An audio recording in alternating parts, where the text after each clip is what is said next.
কোষ, এই যে প্রোক্যারিওটিক কোষ, প্রো মানে কি আদি, আর ইউ মানে হচ্ছে উন্নত, অর্থাৎ যে কোষের নিউক্লিয়াসটা আদি প্রকৃতির বা সুগঠিত নয় তাকে আমরা বলছি প্রোক্যারিওটিক। বেস্ট এক্সাম্পল হচ্ছে ব্যাকটেরিয়া। যে কোষের নিউক্লিয়াসটা উন্নত প্রকৃতির বা সুগঠিত সেটাকে আমরা বলছি ইউক্যারিওটিক। এক্সাম্পল হচ্ছে যে কোনো রকমের উদ্ভিদ বা প্রাণী। ঠিক আছে, এবার একটা কোষ প্রোক্যারিওটিক হবে না ইউক্যারিওটিক হবে সেটা ডিপেন্ড করছে কার উপর? ডিপেন্ড করছে বেসিক্যালি কয়েকটা অর্গানেল বা কোষ অঙ্গাণুর উপর। কিরকম না, কোষ অঙ্গাণুগুলোর স্ট্রাকচার এবং ফাংশন, গঠন এবং কাজ, এর উপর নির্ভর করে আমরা কোষটাকে বলছি এটাকে প্রোক্যারিওটিক বলবো না ইউক্যারিওটিক বলবো, ডিসাইড করি। তো একটু মনে করে দেখো, যখন আমরা কোষ পড়েছি তখন আমরা অনেকগুলো অর্গানেলের নামে পড়েছিলাম। অতগুলো অর্গানেলের নাম আমাদের মনে রাখার দরকার নেই, আমরা হাতে গোনা কয়েকটা মাথায় রাখবো। মেজর 6টা, তার সঙ্গে আরো 2টো, মানে মোট 8টা অর্গানেলের সম্বন্ধে কিছু মাথায় রাখলেই আমাদের পরীক্ষার জন্য যথেষ্ট। কোনগুলো? যেমন ধরো, নাম্বার 1 সেল ওয়াল বা কোষ প্রাচীর, নাম্বার 2 সেল মেমব্রেন বা কোষ পর্দা, নাম্বার 3 নিউক্লিয়াস, এর কোনো বাংলা হয় না, number 4 mitochondria, number 5 ribosome, number 6 lysosome. এই 6টা মেন। এর সাথে আরো 2টোকে একটু মাথায় রাখতে হবে, that is plastid, number 7 plastid, আর নাম্বার 8 হচ্ছে গলগি বডি বা যেটাকে আমরা গলগি বস্তু বলে থাকি। ঠিক আছে, আচ্ছা, প্রথম আসছে আমার সেল ওয়াল। সেল ওয়াল বা কোষ প্রাচীর। প্রথম একটা জিনিস মাথায় রাখবে, সেল ওয়াল বা কোষ প্রাচীর হচ্ছে যে কোনো কোষে, মানে যে কোষে আমরা সেল ওয়াল বা কোষে দেখতে পাই সেই কোষের একমাত্র মৃত অংশ, only dead part of living sell. এই স্টেটমেন্টটা দেয় পরীক্ষা অনেক সময়, কি না, dead part of living sell is, বলে এবিসিডি অপশন দিয়ে দিল। ঠিক আছে, অ্যান্সার কি হবে? Cell wall. Cell wall prokaryotic কোষে থাকবেই থাকবে। এখানে 2 নম্বর পয়েন্টে একটু ভুল আছে, এটা 2 নম্বর পয়েন্টে এটা হবে তোমার ইউক্যারিওটিক। আচ্ছা, প্রোক্যারিওটিকও থাকে, ইউক্যারিওটিকে থাকতেও পারে আবার নাও থাকতে পারে। ঠিক আছে, ইউক্যারিওট আমি এক্সাম্পল কি বলেছিলাম, ইউক্যারিওটিক কোষের এক্সাম্পল কি বলেছিলাম? প্ল্যান্ট সেল, অ্যানিমাল সেল, উদ্ভিদ কোষ, প্রাণী কোষ, তাই তো? ইউক্যারিওটিক কোষটা যদি প্রাণী কোষ হয় তাহলে সেল ওয়াল থাকবে না, ইউক্যারিওটিক কোষটা যদি উদ্ভিদ কোষ হয় তাহলে সেল ওয়াল থাকবে। অর্থাৎ তাহলে আমার জিনিসটা কি দাঁড়াচ্ছে, সেল ওয়াল প্রোক্যারিওটিক কোষে থাকবেই থাকবে, ইউক্যারিওটিক কোষে থাকতেও পারে নাও থাকতে পারে। ইউক্যারিওটিক কোষ যদি উদ্ভিদ কোষ হয়, প্ল্যান্ট সেল হয়, তাহলে সেল ওয়াল বা কোষ প্রাচীর থাকবেই।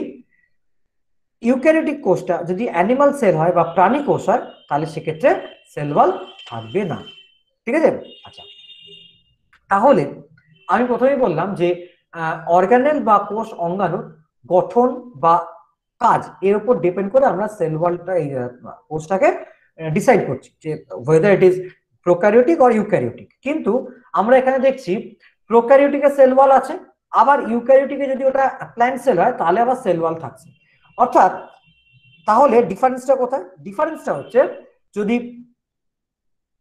প্রোক্যারিওটিক সেল হয়, ঠিক আছে, প্রোক্যারিওটিক কোষ হয়, সেক্ষেত্রে তার যে সেল ওয়াল বা কোষ প্রাচীর তাতে অ্যাডিশনাল একটা কম্পাউন্ড দেখতে পাওয়া যায়, তার নাম হচ্ছে পেপটাইডোগ্লাইকান, বা অনেকে তার আরেকটা নাম দেওয়া হয়েছে মুরেইন।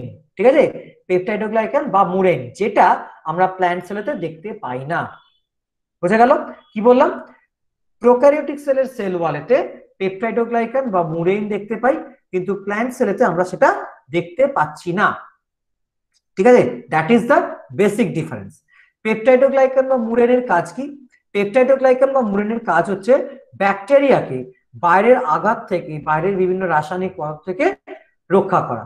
অর্থাৎ এই যে আমাদের দেহে যখন ব্যাকটেরিয়াল ইনফেকশন হয় তখন কেটে ছেড়ে গেলে যে ব্যাকটেরিয়াল গ্রোথ হয়ে যায়, ইনফেকশন হয়ে যায়, সেই ইনফেকশনে যখন ব্যাকটেরিয়াটা আমাদের দেহে প্রবেশ করে তখন এই ব্যাকটেরিয়াটাকে কিল করার জন্য আমাদের কে আসে না, ডাব্লিউবিসি বা শ্বেত রক্তকণিকা এগিয়ে আসে এবং ওর উপর নানা রকম কেমিক্যাল সিক্রিট করার চেষ্টা করে।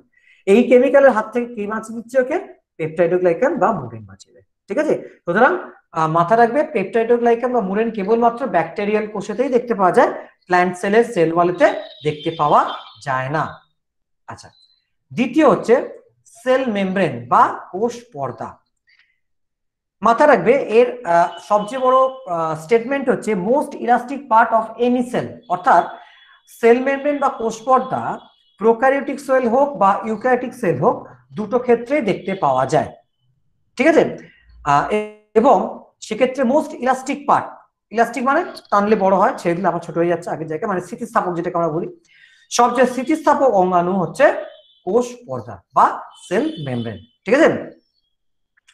সেল মেমব্রেন প্রোক্যারিওটিকের ক্ষেত্রে অর্থাৎ ব্যাকটেরিয়া, প্রোক্যারিওটিক এক্সাম্পল ব্যাকটেরিয়া, ব্যাকটেরিয়ার ক্ষেত্রে বা প্রোক্যারিওটিকের ক্ষেত্রে সেল মেমব্রেনে বা কোষ পর্দার দুটো স্তর দেখতে পাওয়া যায়। কি কি? এক হচ্ছে প্রোটিন আর একটা হচ্ছে লিপিড। একটা প্রোটিনের স্তর একটা লিপিডের স্তর দুটো মিলে একটা পর্দা তৈরি হলো, ঠিক আছে। কিন্তু যখনই আমরা ওটাকে ইউক্যারিওটিকে দেখি তখন সেটা আইদার 3 লেয়ার অর 5 লেয়ার হয়, 3টে স্তর অথবা 5টা স্তর হয়, ঠিক আছে। যখন ইউক্যারিওটিকের ক্ষেত্রে 3 লেয়ার স্ট্রাকচার দেখি, অর্থাৎ প্রোটিন লিপিড প্রোটিন, তখন সেটাকে আমরা সেই কোষ পর্দাগুলোকে আমরা বলি একক পর্দা বা ইউনিট মেমব্রেন। যখন 5 লেয়ার স্ট্রাকচার হয় তখন সেটাকে, অর্থাৎ দেখবে 5 লেয়ার স্ট্রাকচার মানে পিএলপি, অর্থাৎ পিএলপি থাকলে আমরা সেটাকে একক পর্দা বলেছি, ইউনিট মেমব্রেন বলেছি। তার মানে পিএলপি হচ্ছে একটা ইউনিট মেমব্রেন। এবার যখন আমরা 5 লেয়ার স্ট্রাকচার দেখছি তখন চিন্তা করে দেখো, একটু খেয়াল করে দেখো, মাঝখানের পিটাকে রিপিট করলে তাতে দুটো ইউনিট পাচ্ছি, পিএলপি, আবার এদিক থেকে মাঝখানের পিটা থেকে কন্টিনিউ করলে আবার একটা পিএলপি, অর্থাৎ মাঝখানের পিটাকে যদি আমি কমন ধরি বা রিপিট করি তাহলে সেখানে কিন্তু আমার দুটো পিএলপি পাচ্ছি, অর্থাৎ দুটো ইউনিট পাচ্ছি। সেই জন্য 5 লেয়ার স্ট্রাকচারটাকে আমরা বলছি ডাবল ইউনিট মেমব্রেন, দ্বি একক পর্দা। বুঝে গেল? আবার বলছি, ব্যাকটেরিয়ার ক্ষেত্রে বা প্রোক্যারিওটিক সেলের ক্ষেত্রে আমরা কোষ পর্দা দেখতে পাচ্ছি 2 লেয়ার পিআরএল, প্রোটিন আর লিপিড। ইউক্যারিওটিকের ক্ষেত্রে এটাকে আমরা আইদার 3 লেয়ার দেখছি অথবা 5 লেয়ার দেখছি। যখন 3 লেয়ার স্ট্রাকচার দেখছি তখন সেটাকে আমরা বলছি একক পর্দা বা ইউনিট মেমব্রেন। যখন 5 লেয়ার স্ট্রাকচার দেখছি তখন সেটাকে আমরা বলছি দ্বি একক পর্দা বা ডাবল ইউনিট মেমব্রেন, ঠিক আছে।